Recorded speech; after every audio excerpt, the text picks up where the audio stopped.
Okay, तो इस episode में हम देखेंगे ग्योंग के हैंगिल जो फैम ज्वाइन करने से पहले का सीन। ग्योंग यहाँ पे अकेले स्ट्रीट में बैठी होती है, वो सोच रही होती है मुझे क्या करना चाहिए। ग्योंग की उम्र अभी 16 साल है। ग्योंग ने अभी तक 7 दिन गुजार चुके हैं स्ट्रीट में। तभी पीछे से कोई कहता है क्या तुम ठीक हो, क्या तुम भी घर से भागे हुए हो। एक लड़का यहाँ पे हाथ बढ़ाते हुए कहता है क्या तुम्हें मेरी मदद चाहिए, मेरा नाम जियोन है।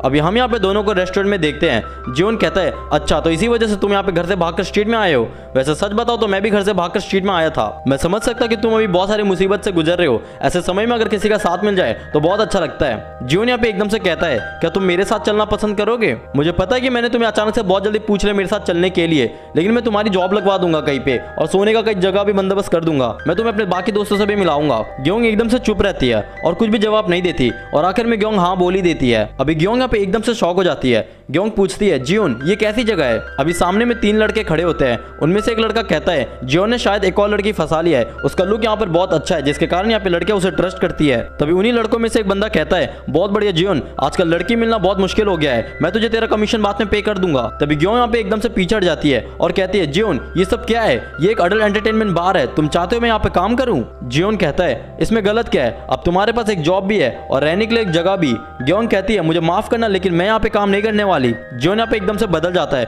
और गुस्से में कहता है अपना बकवास बंद कर, अब मुझे गुस्सा दिला रही है तू, और हाथ पकड़ते हुए कहता है अपना मुंह बंद रख और चुपचाप से काम कर यहाँ पर। लेकिन ग्योंग बहुत ज्यादा स्ट्रांग होती है, वो जियोन को उसी वक्त वहीं पे पटक देती है। ये सब कुछ देखने के बाद बाकी लोग बिल्कुल शॉक हो जाते हैं। अभी ग्योंग मौका देखकर वहां से भाग जाती है और कहती है आखिर क्यों मेरी जिंदगी ऐसी है। अभी सारे बंदे यहाँ पे ग्योंग का पीछा कर रहे होते हैं। तभी एकदम से वहां पे कोई आ जाता है और सामने वाले बंदे को मार के नीचे गिरा देता है। वो लड़का यहाँ पे जिसने ग्योंग को बचाया वो कहता है मैं कैसे अपना काम से काम रख सकता हूँ जब गंदे काम तो यहाँ पर हो रहे हो। अभी हम यहाँ पे ग्योंग को बारिश में अकेले बैठे हुए देखते हैं। ग्योंग यहाँ पे कह रही होती है मैं कितनी बड़ी गधी हूँ, मुझे उसके ऊपर भरोसा ही नहीं करना चाहिए था। ग्योंग यहाँ पे बिल्कुल ठंड से कांप रही होती है और कहती है आज से मैं स्ट्रीट में कभी भी किसी पर भी भरोसा नहीं करूंगी। तभी ग्योंग यहाँ पे देखती है कि उसके पास यहाँ पे कोई छाता लेकर आया है, या और कोई नहीं बल्कि हैंगिल होता है। हैंगिल कहता है तुम्हें बुखार हो सकता है, तुम बारिश में क्यों भीज रहे हो। ग्योंग यहाँ पे एकदम से कहती है मुझे तुम्हारी मदद की कोई जरूरत नहीं है। हैंगिल कहता है अच्छा ठीक है कोई बात नहीं, एटलीस्ट मेरा ये छाता रख लो और ये मेरा बिजनेस कार्ड भी तुम रख सकते हो, जब भी तुम्हें कोई परेशानी हो मुझे कॉल कर लेना। और कार्ड देते हुए कहता है स्ट्रीट में संभल कर रहना, यहाँ तुम्हें बहुत सारे बुरे लोग मिलेंगे पहले जैसे। अब हैंगिल वहां से जाने लगता है। तभी ग्योंग यहाँ से पीछे से कहती है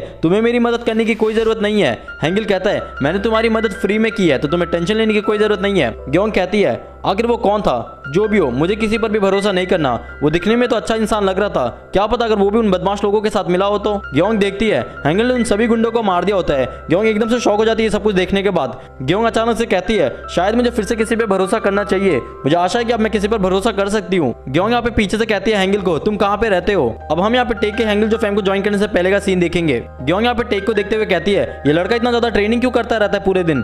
टेक यहाँ पे पुशअप लगाते हुए कहता है ऐसा इसलिए क्योंकि मेरे पास स्ट्रांग बनने का एक रीजन है। टेक कहता है मैं पहले बहुत ज्यादा अकेला था, स्ट्रीट में गुंडों से पिटना मेरे लिए एक डेली रूटीन बन चुका था, मेरी हालत ऐसी हो गई थी अब मैं मरने वाले कंडीशन में आ गया था। टेक यहाँ पे मार खाकर कहता है मैं इतना ज्यादा कमजोर क्यों। तभी नियोन यहाँ पे टेक को पूछती है क्या तुम ठीक हो। टेक वहाँ पे बिल्कुल भुक्कड़ों की तरह खा रहा होता है और कहता है मैंने कुछ दिनों से यहाँ पे बिल्कुल कुछ भी नहीं खाया। नियोन यहाँ पे टेक को देखते हुए कहती है मुझे पता है कि तुम्हारे लिए सब कुछ बहुत ज्यादा मुश्किल है, वो स्ट्रीट के गुंडे तुम्हें हमेशा परेशान करते हैं, तुम्हें जब भी भूख लगे तुम यहाँ पर आकर पिज्जा खा सकते हो। टेक ये सुनकर बिल्कुल रोने लग जाता है और कहता है ये पिज्जा दुनिया का सबसे टेस्टी पिज्जा है, मेरे ऊपर दया दिखाने के लिए शुक्रिया, एक दिन मैं आपकी मदद जरूर करूंगा। लेकिन मेरी लाइफ थोड़ी भी नहीं बदली जिसके कारण मेरा जान यहाँ पे खतरे में था। तभी एकदम से हैंगिल वहां पर आके सारे गुंडों को मार देता है। टेक कहता है मुझे यकीन नहीं होता कि उसने कुछ ही सेकंड में सारे गुंडों को मार गिराया। टेक पीछे से कहता है क्या तुम मुझे प्लीज फाइट करना सिखाओगे, मैं वो सब कुछ करने को तैयार हूँ जो भी तुम मुझे कहोगे। हैंगिल टेक को अपने पास रख लेता है। टेक कहता है हैंगिल ने मुझे इतना ज्यादा ट्रेन किया, ये इतना ज्यादा मुश्किल था कि मुझे ऐसा लगता था कि मैं मर जाऊंगा, लेकिन फिर भी मैंने कभी भी अपना ट्रेनिंग नहीं छोड़ा,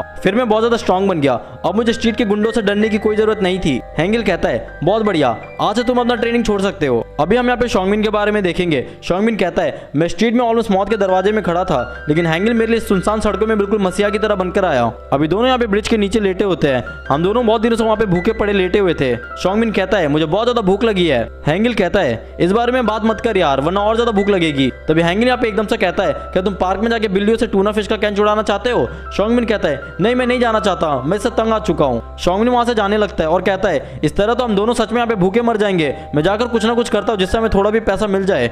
हैंगिल कहता है गुड लक मेरे भाई, झंडे गाड़ के आना बिल्कुल आज। एक घर से भागे हुए बच्चे के लिए जॉब ढूंढना बहुत ज़्यादा मुश्किल है। एक आंटी यहाँ पे कहती है तुम्हारे हाथ में इतने सारे कट्स क्यों लगे हैं, मैं तुम्हें जॉब नहीं दे पाऊंगी, मुझे माफ करना। अपना हाथ छुपाते हुए एक दुकान में जाकर जॉब मांगता है। वो ओनर यहाँ पे कहता है ठीक है तुम कल से आ जाना, लेकिन वो ओनर यहाँ पे एकदम से उसका हाथ देख लेता है और कहता है कि तुम्हारे हाथ में इतने सारे स्कार्स क्यों हैं, मुझे माफ करना, मैं तुम्हें जॉब नहीं दे पाऊंगा। लोग मुझे मौका देने से हिचकिचा रहे थे क्योंकि उन्हें ऐसा लगता था कि मेरा मानसिक संतुलन हिल चुका है, शायद यहाँ पे ऐसा कुछ भी नहीं है जो मैं कर पाऊंगा। तब यहाँ पे शोंगबिन को बहुत ज्यादा पछतावा होने लगता है जो भी उसने अपने हाथ के साथ किया था। मुझे सोच के भी बहुत ज्यादा डर लग रहा था कि मैं अपना गुजारा कैसे कर पाऊंगा।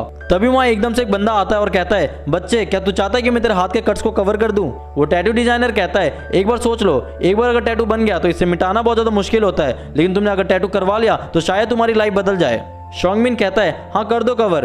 और डिजाइनर कहता है ठीक है मैं अपना बिल्कुल बेस्ट दूंगा, तुम्हें मुझे पैसे देने की कोई जरूरत नहीं है। टैटू बनाते वक्त यहाँ पे डिजाइनर कहता है कि तुम्हारे अंदर तो दर्द झेलने की अलग ही क्षमता है। शोंगबिन मिरर को देखते हुए कहता है ये तो बहुत सही लग रहा है, थैंक्स मेरी मदद करने के लिए, लेकिन एकदम से पीछे से कहता है लेकिन तुम मेरी मदद क्यों कर रहे हो।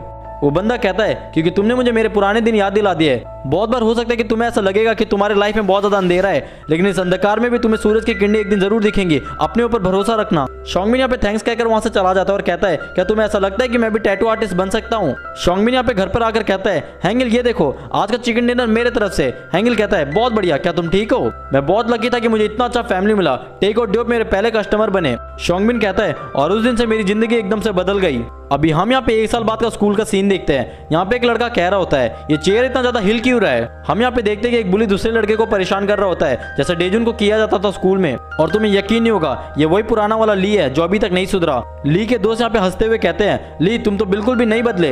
ली कहता है अरे यार ये चेयर बहुत ज्यादा हिल रहा है, इसके कारण मेरा आइसक्रीम नीचे गिर गया। ली एकदम से कहता है उस लड़के को ऐसा लगता है शायद तुझे वो आइसक्रीम खाना है, और ली यहाँ पे फोर्स करता है उस बच्चे को पड़ी हुई आइसक्रीम खाने के लिए। ली के दोस्त यहाँ पे कहते हैं ली तूने वो सुना, इस बच्चे ने तुझे गाली दी। तभी ली यहाँ पे एकदम से उस बच्चे का सर पकड़कर उस आइसक्रीम में कस के दे मारता है। वो लड़का यहाँ पे बिना गलती के भी माफी मांग रहा होता है, लेकिन ली उसका थोड़ा भी नहीं सुनता। ली कहता है तेरे जैसा यहाँ पे एक और कुत्ता था जिसका नाम यहाँ पे डेजुन था, उसका भी कोई भी दोस्त नहीं था, वो भी बिल्कुल तेरी तरह लूजर था, इसी वजह से हम उसके साथ रोज खेलते थे, लेकिन उसने मुझे एक दिन मारने की कोशिश करी, फिर तुम्हें पता है मैंने क्या किया, मैंने उसे जान से मार डाला। ली उस बच्चे का सर पकड़ते हुए कहता है कि तू भी कुछ ऐसी उटपटांग चीजें मत सोचना, अगर जिंदा रहना है तो अपने औकात में रहना। अभी हम यहाँ पे स्कूल का सीन देखते हैं जहाँ क्लास में वो लड़का बैठा होता है, उसके पीछे यहाँ पे लोगों ने स्टिकी नोट्स में बहुत गलत गलत चीजें लिखकर चिपका रखी थी। क्लास के कुछ लड़के उसे बहुत ज्यादा परेशान कर रहे होते हैं, लेकिन वो बच्चा यहाँ पे सभी को इग्नोर कर रहा होता है क्योंकि उसके अलावा वो और कुछ कर भी नहीं सकता। अभी क्लास यहाँ पे ओवर होता है। ली यहाँ पे एकदम से आकर कस के बजा देता है उस लड़के को और कहता है मेरे पीछे आ टेरिस में। वो लड़का यहाँ पे रोते हुए कह रहा होता है प्लीज मुझे कोई बचा लो। अभी सीन यहाँ पे चेंज होता है। हम यहाँ पे एक लड़के को स्ट्रीट में चलते हुए देखते हैं, उसके हाथ में एक रॉड होता है और वो स्कूल की तरफ ही बढ़ रहा होता है और स्कूल के सारे स्टूडेंट उसे देख कर बिल्कुल डर रहे होते हैं। हम यहाँ लड़कों का एक पूरा फौज देखते हैं, वो सारे लड़के यहाँ पे एक बंदे को फॉलो कर रहे होते हैं। अब ये पूरा गैंग यहाँ पे स्कूल के बाहर जाके खड़ा हो जाता है। हम यहाँ पे देखते कि ली उस बच्चे का एकदम से गोटे दबा देता है और वो बच्चा में बिल्कुल दर्द से चिल्ला रहा होता है। ली कहता है भाई कुछ ज्यादा ही बड़ा था वो तो। उसका दोस्त यहाँ पे कहता है क्या बोल रहा है भाई, मुझे तो बिल्कुल जलन हो रही है। वो बच्चा वहीं पे दर्द से बिल्कुल नीचे गिर के तड़प रहा होता है, लेकिन ली यहाँ पे थोड़ा भी रहम नहीं खाता और एकदम से कहता है बच्चे चल अभी अपना पैंट उतार। वो बच्चा कहता है क्या बोला तुमने। तब ली कहता है मुझे पता है तूने बहुत अच्छे से सुना कि मैंने क्या बोला, तुझे मरने का मन है क्या। वो बच्चा यहाँ पे कहता है प्लीज मुझे माफ कर दो, एक इंसान होने के नाते तुम लोग मेरे साथ ये जानवर वाला बर्ताव क्यों कर रहे हो। वो बच्चा यहाँ पे सोच रहा होता है क्या मैं इस टेरिस से नीचे कूद के अपनी जान ले लूँ, उसके बाद मुझे कोई भी परेशान नहीं करेगा कभी भी। ली उस बच्चे को एकदम से कस के थप्पड़ मारते हुए कहता है क्या बे अब तू मुझे इग्नोर करेगा, और एकदम से नीचे धक्का मारता है।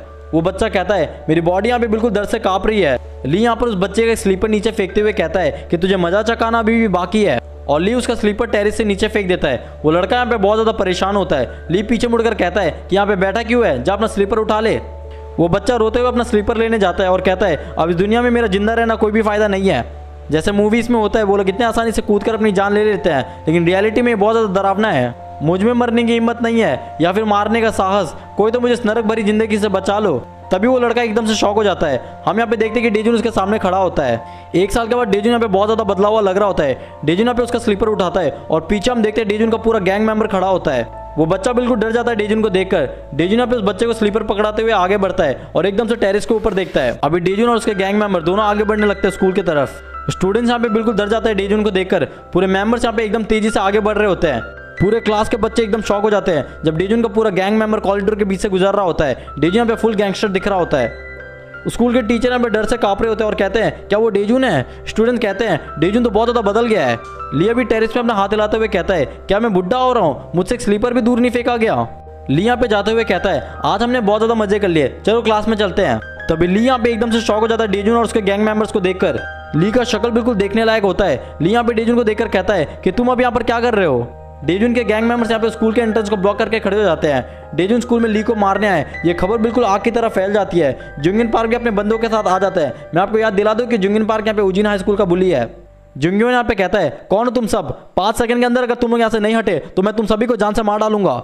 जुंगिन यहाँ पे तभी एकदम से कस के पंच मारता है और कहता है ये क्या बकवास है, ये लोग तो अपने जगह से हिले भी नहीं। डेजुन का मेंबर बस इतना ही कहता है हमारे बॉस अंदर में अपने काम को अंजाम दे रहे हैं तो फालतू का हंगामा पैदा मत करो। ये सुनने के बाद यहाँ पे जुंगिन की बिल्कुल फट जाती है और वो मनी मन सोच रहा होता है कि डेजुन यहाँ पे इतना खतरनाक गुंडों को यहाँ पर लेकर आया है। अब इसी यहाँ पे स्कूल के टेरेस में शिफ्ट होता है। ली कहता है तू अभी तक जिंदा कैसे है। डेजुन कहता है मुझे पता है तूने मुझे जान से मारने की बहुत ज्यादा कोशिश करी है। ली कहता है इसका मतलब तुम यहाँ पे रिवेंज लेने के लिए आए हो, कहीं तुम मुझे जान से तो नहीं मार डालोगे ना, क्या करने का सोच रहा है तू। ये सुनने के बाद डेजुन यहाँ पे एकदम से कसकर ली के फेस में रॉड से दे मारता है और ली एकदम से नीचे गिरता है। डेजुन कहता है उठ जल्दी उठ। ली यहाँ पे डेजुन के मेंबर को देखते हुए कहता है ये लोग बहुत खतरनाक है, मैं आज नहीं बचूंगा शायद। ली एकदम से अपने घुटनों के बल नीचे झुककर माफी मांगने लगता है और कहता है मुझे माफ कर दो, मुझे पता है मैंने तुम्हें बहुत ज्यादा परेशान किया, क्या तुम्हें पता है तुम्हारी वजह से मैं कोमा में चला गया था, अब मेरा पैर भी कभी पहले जैसे ठीक नहीं हो सकता, मैं भी बहुत परेशानियों से गुजरा हूँ, प्लीज मुझे माफ कर दो अब की बार। डेजुन ने सुनने के बाद अपना रॉड नीचे छोड़ देता है। ली एकदम से खुश हो जाता है। तभी डेजुन यहाँ पे एकदम कस के थप्पड़ मारता है ली को। ली थप्पड़ को खाने के बाद कहता है तुम्हें और क्या चाहिए, तुम्हें जो चाहिए मेरे को बताओ, मैं तुम्हें देने को तैयार हूँ। तभी डेजुन यहाँ पे एकदम से कस कस के थप्पड़ में थप्पड़ बजा रहा होता है। ली एकदम तंग आकर चिल्लाकर कहता है मैं गलत था, ध्यान से सुन मैंने क्या बोला, मैं गलत था। तभी डेजुन यहाँ पे कस के पंच मारता है ली के फेस में और ली के पूरे मुंह से यहाँ पे खून आने लगता है। अभी डेजुन यहाँ पे जैसे अपना हाथ वापस से उठाता है मारने के लिए, तभी ली वहां से डर के मारे भागने लगता है। तभी डेजुन का एक मेंबर ली का कॉलर पकड़ लेता है और कहता है डेजुन अगर तुम बोलो तो मैं इसे बिल्डिंग के नीचे फेंक दूं। ली यहाँ पे बिल्कुल रो रो कर चिल्ला रहा होता है और कहता है आज ये गुंडे मुझे जान से मार डालेंगे। डेजुन कुछ भी जवाब नहीं देता और ली यहाँ पे एकदम से डर के मारे अपने पैंट पे सूसू कर देता और कहता है प्लीज मुझे जान से मत मारना। गैंग मेंबर ली को दूर फेंकते हुए कहता है चीज ने तो अपने पैंट में ही मूत दिया। स्कूल के सारे स्टूडेंट ये सब कुछ देखने के बाद बहुत ज्यादा खुश हो रहे होते हैं और बिल्कुल हंस रहे होते हैं। लिया चिल्ला रहा होता है प्लीज मुझे नहीं मरना, ये सब कुछ मेरी गलती है, ये सब मेरे वजह से हुआ है, मेरे वजह से एंगल को अपने जान से हाथ धोना पड़ा। लिया पे ये बोल ही रहा होता है कि तभी डेजुन अपना जूता पूरा ली के मुंह पे डाल देता है। डेजुन यहाँ पे एकदम से कहता है हैंगिल मरा सिर्फ उस सॉन्ग की वजह से, हैंगवांग की वजह से, ना कि तेरे वजह से, याद रखना मुझे तेरी जिंदगी की कोई भी परवाह नहीं है, तूने हैंगवांग के साथ मिलकर मेरे पूरे परिवार को छीन लिया, जब बुला उनको। ली की हालत यहाँ पे बहुत ज्यादा खराब होती है। डेजुन एकदम से कहता है चलो सब लोग। जुंगयोन यहाँ पे कहता है ली क्या तुम ठीक हो, और हमें यहाँ पे पता चलता है कि ली बिल्कुल डर के मारे बेहोश हो चुका होता है। अभी हम यहाँ पे एक घर का सीन देखते हैं जहाँ कुछ लोग यहाँ पे एक इंसान को हाथ पैर बांध के बहुत बुरी तरीके से मार रहे होते हैं। वो इंसान यहाँ पे दर्द भरी आवाज में कहता है मैं जितनी जल्दी हो सके तुम्हें तुम्हारा पैसा पे कर दूंगा, प्लीज और मुझे मत मारो, मेरी एक जवान बेटी मेरे घर पे इंतजार कर रही है। वो गुंडा कहता है ये सही है, और ये और कोई नहीं बल्कि इटाल्क होता है। इटाल्क कहता है अगर तेरे पास पैसा नहीं है तो अपनी बेटी हमें दे दे। हमें यहाँ पे पता चलता है कि इटाल्क अभी भी कॉन्ट्रैक्ट किलर का काम करता है हैंगवांग के लिए। इटाल्क यहाँ पे कस के किक मारते हुए कहता है एक बाप के नाम में कलंक है तू। अभी सीन यहाँ पे चेंज होता है, हम यहाँ पे डेजुन को अकेले स्ट्रीट में चलते हुए देखते हैं। डेजुन यहाँ कहता है चाहे मैं घर में था या स्कूल में, मैं हमेशा मरना चाहता था, तभी मेरी मुलाकात हैंगल से हुई, उसने मुझे जीने के लिए एक राह दिखाया। वो मेरा एक टीचर था, वो मेरा एक अच्छा दोस्त था, वो मेरा परिवार था, लेकिन हैंगल चला गया, उस ने मुझसे मेरा सब कुछ छीन लिया। अभी सीन यहाँ फिर से इटाल्क में शिफ्ट होता है। वो इंसान यहाँ पे चिल्लाकर कह रहा होता है प्लीज मेरी बेटी को कुछ मत करना। इटाल्क के सुनने के बाद कहता है अब तो तूने कोई ऑप्शन ही नहीं छोड़ा हमारे पास, शायद हमें तेरा ऑर्गन्स निकाल कर बेचना पड़ेगा। डेजुन यहाँ कहता है मैं अपनी जिंदगी को एक सही डायरेक्शन में लेकर जाऊंगा जो हैंगल ने बचाया था। डेजुन यहाँ पे एकदम से इटाल्क के पीछे खड़े होकर कहता है इटाल्क हैंगवांग में काम करके कैसा लग रहा है। इटाल्क यहाँ पे जैसे ही पीछे मुड़ता है तभी डेजुन यहाँ पे एकदम से पूरे दम से कस के पंच मारते उसके फेस में। पंच खाने के बाद इटाल्क एकदम दूर जाके गिरता है। डेजुन कहता है तेरा बॉस उशोंगशिन कहाँ पर है वो अभी। इटाल्क के सारे मेंबर यहाँ पे डेजुन को चारों तरफ से घेर लेते हैं और कहते हैं कौन है तू, और डेजुन यहाँ पे बस एक ही जवाब देता है साफ दिख रहा है तुम लोगों को मरने का बहुत ज्यादा मन है। तभी उनमें से एक बंदा चिल्लाकर कहता है तुझे कोई आइडिया भी है, हैंगवांग से पंगा लेना मतलब सीधा मौत से पंगा लेना। डेजुन कहता है मुझे तेरा बकवास सुनने का थोड़ा भी मूड नहीं है, चल निकल ले यहाँ से। हैंगवांग के गुंडे यहाँ पे कहते हैं अभी तू क्या पे नशा करके है, अभी तेरे को बताते हैं, और सारे मेंबर यहाँ पे एकदम से भागते हुए जाते हैं डेजुन को मारने के लिए। डेजुन यहाँ पे खड़े खड़े सभी के अटैक को डॉच कर रहा होता है और हम यहाँ पे देखते हैं कि डेजुन का हाथ उसके पॉकेट के अंदर ही होता है, जिससे हमें ये पता चलता है कि डेजुन अभी फाइट में बहुत ज्यादा अच्छा हो चुका है। तभी एक मेंबर यहाँ पे पीछे से एकदम से अटैक करता है। डेजुन एकदम से पीछे मुड़ के कस के पंच मारता है उस बंदे के फेस में। तभी डेजुन यहाँ पे एकदम से मिट्टी उठाकर एक बंदे के फेस में मार देता है और एक कस के पंच मारता है उस बंदे के फेस में। तभी पीछे से एक बंदा एकदम से भागते हुए आ रहा था डेजुन के ऊपर अटैक करने के लिए। तभी डेजुन यहाँ पे अचानक से कस के पूरे दम से किक मारता है, जिसके कारण यहाँ पे वो बंदा बिल्कुल दूर जाके गिरता है। डेजुन यहाँ पे सभी को कुत्ते की तरह एक एक करके धो रहा होता है। इटाक यहाँ पे अभी भी नीचे गिरा पड़ा होता है और इटाक को अपने प्रीवियस फाइट का फ्लैशबैक आ रहा होता है। डेजुन जैसे ही इटाक की तरफ बढ़ता है तभी इटाक यहाँ पे एकदम से कूद कर एक कस की किक मारता है डेजुन के फेस में, लेकिन डेजुन उसके अटैक को ब्लॉक कर लेता है। इटाल्क एकदम से हंसते हुए कहता है, तुझे वापस से देखकर खुशी हुई, कहाँ था तू अभी तक? मुझे लगा था कि हेंगिल जो फैम कई सड़कों पे मर गया होगा हेंगिल के मरने के बाद।